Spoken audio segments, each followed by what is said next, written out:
Happening now on BNC, President Trump's former campaign chair scores an early release from prison. Find out what's next for Paul Manafort. Plus, the latest on the shooting of an unarmed jogger in Georgia. A look at the autopsy report and the shot that led to the fatal blow.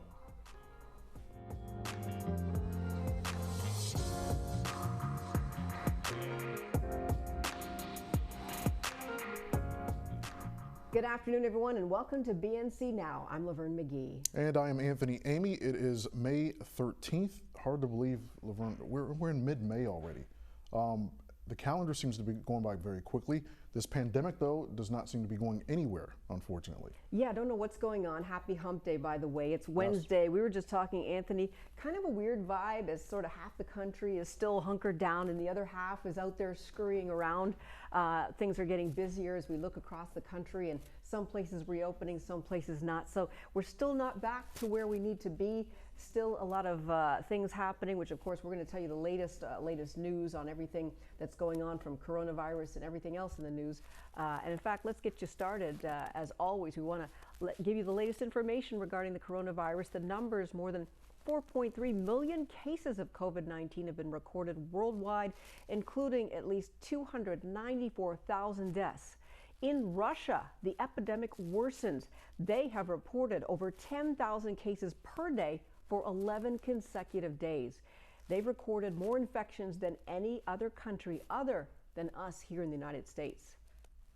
South Korea, their cluster is growing. Nearly 120 cases have now been linked to an outbreak in a Seoul nightlife district. And back here in the U.S., a key model forecasts that 147,000 Americans will die by August. The death toll currently stands at over 83,000 people. And Dr. Anthony Fauci has warned there could be suffering and death. That is his quote: suffering and death if the country reopens too quickly. President Trump's former campaign chairman Paul Manafort has been released from prison to serve the remainder of his sentence in home confinement because of concerns over the novel coronavirus. Manafort was released from FCI Loretto in central Pennsylvania early this morning. The 71-year-old Manafort has been serving out his more than 7-year sentence for charges related to special counsel Robert Mueller's investigation. He served a little over 1 year of his sentence related to conspiracy and fraud charges. Los Angeles County stay-at-home restrictions will likely last for 3 more months to combat the ongoing COVID-19 crisis. County Public Health Director Barbara Ferrer said at a Board of Supervisors meeting yesterday. Ferrer said, quote, "Based on all of the data that we are looking at, we know with all certainty that we'll be extending officer orders for the next 3 months. Both Ferrer and Supervisor Catherine Barger issued clarifying statements after Ferrer's comments were widely reported. This comes after LA County lifted a month-long beach closure, but only for exercise and other physical activities such as swimming, running, walking, as well as surfing. Now, Los Angeles Mayor Eric Garcetti quick to point out that this does not mean that the city and county will not make edits during the course of the next few months. They, of course, just want to have some protections in place, certainly understandable, to make sure that people don't go crazy. And you know, there are some, of course, as you mentioned at the top of the hour, some people who are not exactly sure what to do.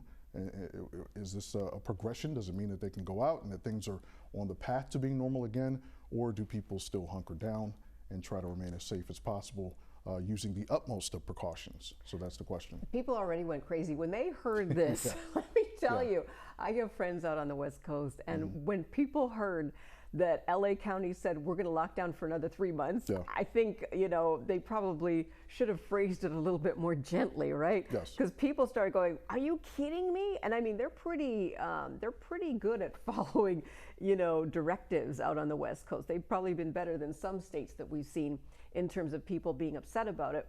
But people started just, you know, saying there's just no way. So I think they kind of walked it back and saying, well, we'll address it as we go further, which is probably what they should have said in the first. Ease us Americans into it. I mean, we're not like able to handle being in the house, especially a place like LA on the West Coast where the weather's gorgeous and, you know, you want to get outside. So it is for the best, of course, but I think people still not realizing that it's that serious, that they really want to make sure that this doesn't continue spreading. And unfortunately, that's how you got to do it. And the problem here that we're facing is that, some places are open, some places are not. So when you're seeing people on, the other side of the country who are, going about their business, or at least starting to seeing people getting their haircuts, and then you're told in your county, stay at home orders, Right. that's where I think people start feeling anxiety. Yeah, I think what they're probably also guarding against is just outward defiance. You certainly don't want people hearing 3 more months of lockdown and thinking, you know what, I've had enough of this. This is over. I'm tired of it, and I'm getting out of here without taking any extra precautions. And so that's one reason why the mayor of Los Angeles, Eric Garcetti, decided to come out and say it's not a sentence per se. It's not an extension of a sentence. We certainly plan on making changes if warranted. So that certainly should ease people's concerns. Absolutely. Well, moving on, heartfelt still being felt over the death of Ahmaud Arbery. His loved ones still coping with loss as the world deals with outrage. Arbery's autopsy results have finally been released. The then 25-year-old was shot a total of 3 times, including 2 times in the chest. He was also grazed by a bullet on his right wrist. Arbery was jogging in a Brunswick, Georgia neighborhood back on February 23rd when 2 men pursued him in a truck, shooting and killing him. Greg and Travis McMichael, a father and son, were arrested last week, months after the murder took place, and Georgia officials have asked the Georgia Bureau of Investigation to look into the handling of the case. The McMichaels claim they were making a citizen's arrest of Arbery and that they believed he was a suspect in a string of burglaries that had been happening in the area. So once again, we are still dealing with this case that made headlines around the world, in fact, of the outrage when the video went viral of this shooting. And then now we're hearing stories of the person who actually took the video, the man who took the video. People are questioning why he didn't come forward sooner. Why did he take this video? Why did we not hear anything about it until it went viral? So many unanswered questions about this case that are still happening as we speak, from something that should have never got to this level. Yeah, another development recently, Ahmaud Arbery's mother has come out and said that she wants the death penalty for the men that are charged with murdering her son. It's such a raw case, even though it happened, 3 months ago, almost? February. You just feel for the family. You feel for the family of Ahmaud Arbery. You certainly can understand how raw emotionally his mother is in seeking and wanting the death penalty for the people she believes murder her son. It's just such a difficult case to follow even now as it's slowly, progressively continuing and going through the proper channels. Yeah, absolutely. And we've got so much more news happening on BNC Now. Yeah, still to come, the first tropical disturbance since the arrival of COVID-19 could barrel off the coast of Florida. Coming up, a look at the Sunshine State's sheltering and evacuation plans in the age of social distancing. Stay with us.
Welcome back to BNC Now, everyone. Well, on top of coronavirus and everything else we're dealing with, we are 2 weeks ahead of schedule. The hurricane season's first tropical system could develop in the Atlantic this weekend. I can't believe it. As of midday yesterday, the National Hurricane Center says there is a 70% chance of development within the next 5 days. Joining us now, BNC meteorologist Brittany Lockley to break down the latest and how you should prepare. That's right. You've been talking about it being a strange day, and it can't get any stranger. The official start to the 2020 Atlantic hurricane season is this June 1st, although storms often form before that date, as they have in each of the past 5 years. The peak of the hurricane season is usually in September. If the system gets a name, it would be Tropical or Subtropical Storm Arthur. Subtropical storms are those that have the characteristics of both tropical and non-tropical weather systems. Storms get a name when their winds reach at least 39 miles per hour. Oh my goodness. Well, although hurricane season is not for another few weeks, people still probably want to prepare, especially with COVID-19 and the supplies out. How can they prepare now, Brittany? That's absolutely right. It's time to start preparing right now, like we don't have enough to think about. But first and foremost, have a plan.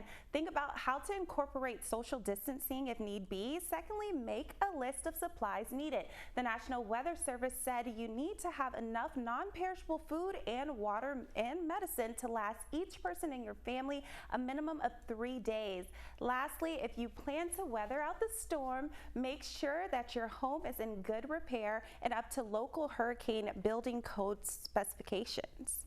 Well, Brittany, what's the difference between a hurricane and tropical storm? I know that's a question that many of our viewers have. It's something that sometimes I wonder about because I can't retain that information from year to year. We just hear storm and we get worried, Brittany. It's time to get scared. Oh, well, so technically the difference is just 1 mile per hour. So it has to do with the maximum sustained winds. So 73 miles per hour is a tropical storm, and 74 miles per hour bumps it up to a Category 1 hurricane. So that's just the difference, the winds. Oh my goodness. Yes. Okay, wonderful. Well, thank you so much. We appreciate that. All right, thank you guys for having me. Did you get that, Anthony? I think so. I always wonder about the naming of it too. Like, who gets to name the You know tropical what? storms and It's hurricanes? just a list be a that's fun job. put out, but you know, we need to get a say-so. I think we need to put it on Twitter or something, and we need to get a say-so next time. Yeah, we need something interesting like Chanel. Chanel, tropical storm Chanel. I like Yeah. that one. Anthony is not amused. He's looking at us like we're crazy, Brittany. No, I want something outlandish like Bonquisha. I don't think that's going to happen. I think we got better odds with Chanel. Hurricane Bonquisha. Anyhow, thanks so much, All right. Brittany. Bye, guys. All right, thanks, Brittany. Looking to spend your stimulus dollars on technology? Coming up, Amazon rolls out its latest Fire tablet, and the price tag is even hotter. Stay with us.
Welcome back to BNC Now. Well, Amazon has announced new versions of its Fire HD8 tablets today, with prices starting $10 higher than the previous generation, but still much cheaper than an iPad. The e-commerce giant's lineup will now include the all-new Fire HD8, Fire HD8 Plus, and Fire HD8 Kids Edition. All three are available for pre-order and will begin shipping on June 3rd, but there's an Easter egg. Amazon baked in a new game mode that lets you focus on your game without interference from notifications. Other than that, the devices look sleeker than before, with battery life improvements and faster processors than 2018 models. So I'm all about longer battery life. Yes, because that is, I think, everybody's biggest beef is, charging and recharging. Yes. So I like that. $10 more, not bad. I mean, considering All things considered, yeah, not too bad. for technology, sometimes these prices jump, $100 more. So still pretty reasonable. Yeah, so I have a question, sort of a loaded question. Oh, loaded question. Well, no, but it's somewhat of a simple question, and I know people have received their stimulus checks. Many people have not at this point. Is it a little bit tone deaf to start touting a product like this, considering the times in which we live, where many people are trying to pay their rent and put food on the table as they deal with unemployment? I wonder if that's something that the folks at Amazon wondered about before putting this out. But of course, it's business, it's capitalism, it's America, and so why not take advantage of an opportunity when one is there? Certainly there are people that have more time on their hands to be able to enjoy something like a tablet if they can afford it. Well, here's the thing. I think that it's pretty obvious that the initial shock that everyone had, including politicians, including business owners, the initial shock of, whoa, this is shutting down the country, how serious, that shock is worn off. Businesses are cranking along. They've made it very clear they want this country reopened, they want their money, they want businesses going. So for them, I think that they're thinking more along the lines of, we are going to continue our business models. But what we're finding is, coming out of this crisis, hopefully coming out of it, yes, that technology has been the big winner here. People are willing to put out money for technology because they're either home with their kids, working on tablets, working from home, gaming, whatever, you name it. And I mean, even myself, I'm pretty tech savvy, and I'm finding myself figuring out ways to incorporate more of that into my life, because I know that things are going to go almost completely paperless, which they've been trying to do for how long. So people are willing to make the money, make the investment into technology, whether it's a tablet that's got a faster processor, because let's face it, if you're working from home or whatever, you want to do things quicker so you can get back to doing your laundry, right? Yeah. If you're with your kids want to download, so longer battery life and faster processor. I think people are willing to pay for that, and we're seeing that technology is not really a luxury anymore, and we're seeing those that are getting left behind are the people who don't have proper technology. True. Whether it's children who don't have a proper laptop to do virtual school from home. So I think the technology companies are pushing forward, and I think people are going to buy into those products because you need to survive and sustain. Even banking, something like banking, they're encouraging banking on your phone, on your cell phone. I like to do it on a tablet or a laptop.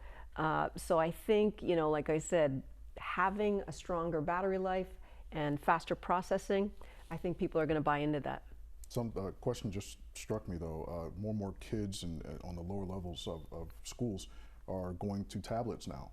So what happens when some of those kids, when there's less paper, and some of those kids want to write the little love notes to their other kids in class that they like? How do you do that on a tablet? That's TikTok. Something to ponder. That's TikTok, Anthony. Oh, well, of course. All right, let's move on. Apple plans to soon start returning more employees to major global offices, while other tech companies are continuing work from home policies through at least the end of 2020 due to COVID-19. Over a few months, the California-based technology giant plans to bring employees back in phases to its offices, including the main Apple Park campus in Silicon Valley.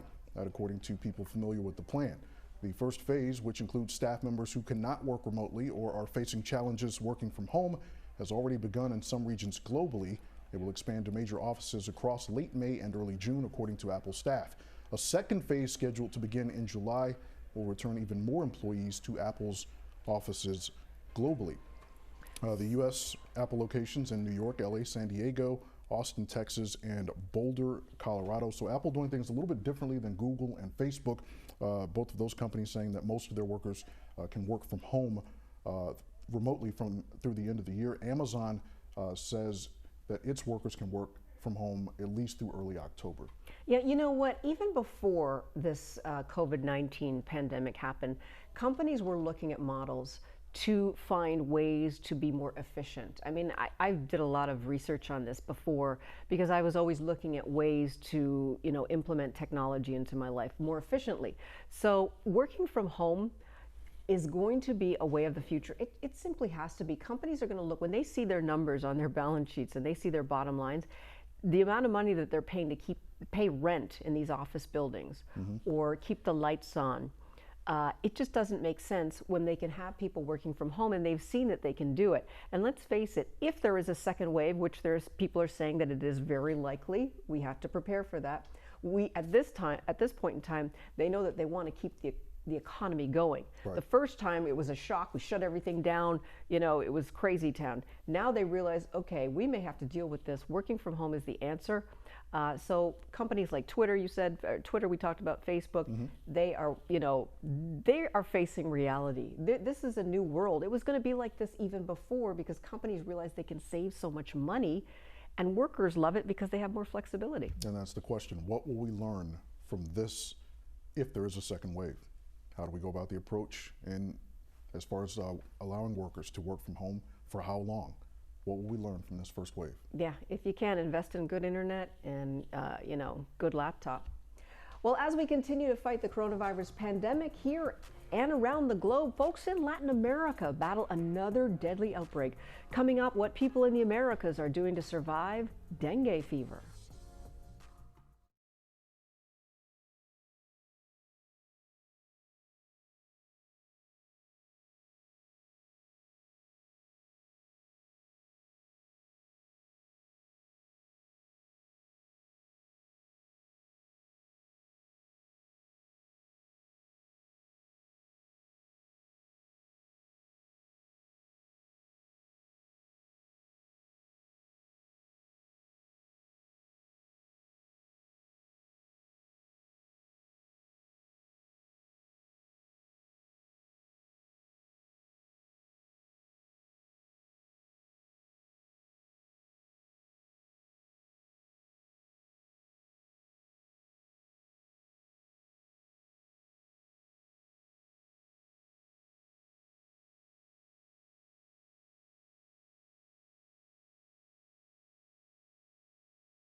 Welcome back to BNC Now. Well, as coronavirus kills thousands and dominates our government's attention, people in Latin America face two epidemics at once: coronavirus and dengue. Dengue fever, also known as breakbone fever, is a viral illness spread by mosquitoes. Dengue outbreaks usually occur 3 to 5 years after the previous epidemic. The Pan American Health Organization expects this year to be marked by high rates of dengue. So I have to tell you, I am familiar with dengue because I'm from the Caribbean, as you know, And you usually hear of these outbreaks in places like Africa or the Caribbean, and it's usually places where there's a lot of mosquitoes. Mosquitoes, yeah. Yeah, and in fact, in Trinidad and Tobago, the former prime minister actually had come down with dengue. So you see, anybody can get it. It's much like coronavirus. It doesn't care who you are, what you are. You know, you can get it. Now, it's not as life-threatening. It can be in certain instances, but it's miserable. It's fever, it's rash, it's like a really bad cold. Some people go into shock. They have a lot of aches and pains. Also in places where there's sitting water and bacteria, again, attracting mosquitoes and different things like that. So a really miserable thing for them to have to go through to try to deal with dengue fever as well as COVID, and some people might even wonder which it is. They may not even know. So this poses a whole other set of problems for people in that part of the world, because how do you know if you have a fever and it's dengue or if it's COVID? Right. Yeah. Some of the symptoms that's similar. That's interesting to hear. Concerning to hear. And you mentioned the mosquitoes, and I think most of us associate the disease that comes with mosquitoes as malaria. That's the one that that most commonly comes to mind, as opposed to dengue. Very interesting. Yeah, and you might remember back in maybe it was a couple years ago in Florida, they had really bad cases, and they had something called chikungunya, which had come from Africa, and they had also experienced high percentages of these, odd illnesses like a dengue in South Florida. So it can hit anywhere, but it's usually more common in that part of the world.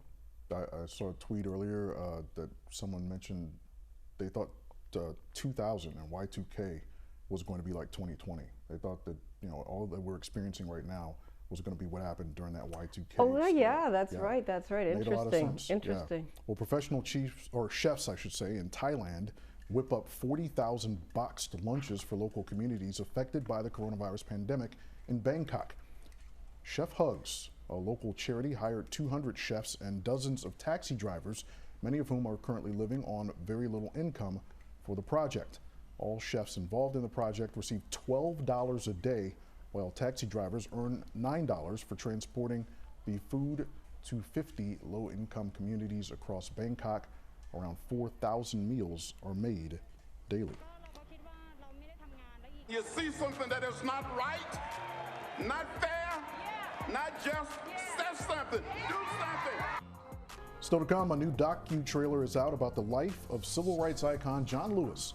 Stay tuned for a sneak peek when Bnc Now continues.